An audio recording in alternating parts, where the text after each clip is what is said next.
Well, the truck driver accused of killing and injuring multiple people in the crash on I-35 back in March is now facing a multi-count indictment. Thanks for joining us. I'm Daniel Marin. And I'm Jennifer Sanders. KXAN's Jayla Washington walks us through what he's criminally facing and how this could all play out.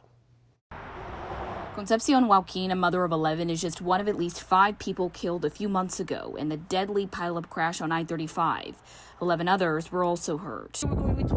The accused driver, Solomon Wedekiel Araya, as of Monday faces 5 counts of manslaughter, along with 17 other aggravated assault charges, all second-degree felonies. Unfortunately, several people died, and I think in a case like this, when there's that many fatalities, it's pretty common for there to be this kind of an indictment. In these kind of cases, when an accident occurs, typically what you see is that someone is reckless because they've failed to keep a proper lookout.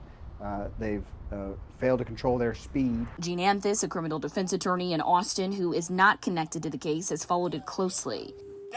He reviewed this witness video with us after Araya was arrested, accused, and charged of being intoxicated after the crash. They had enough there at least to make an arrest. But that toxicology report found he didn't have drugs or alcohol in his system shortly after. The burden of proof for charging with someone on a crime is relatively low, whereas the burden of proof of actually proving something beyond a reasonable doubt, that's a very high burden to meet. Araya's attorney in a statement told us in part that taxpayer money was wasted to run more and more tests only to come up empty, calling this indictment a desperate attempt to criminalize a tragic accident. And the Travis County DA's office says a group of independent Travis County community members reviewed the evidence and the law and determined that there was probable cause to believe that Araya's conduct was unlawful.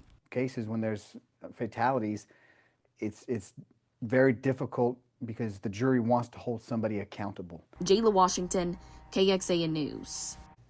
And on top of the criminal charges, Wedekiel Araya faces 4 civil lawsuits.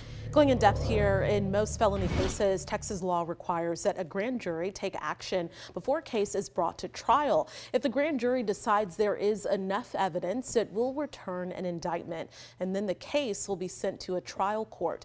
If the jury does not find enough evidence to issue an indictment, they can issue what's called a no bill, which means the case would not move forward.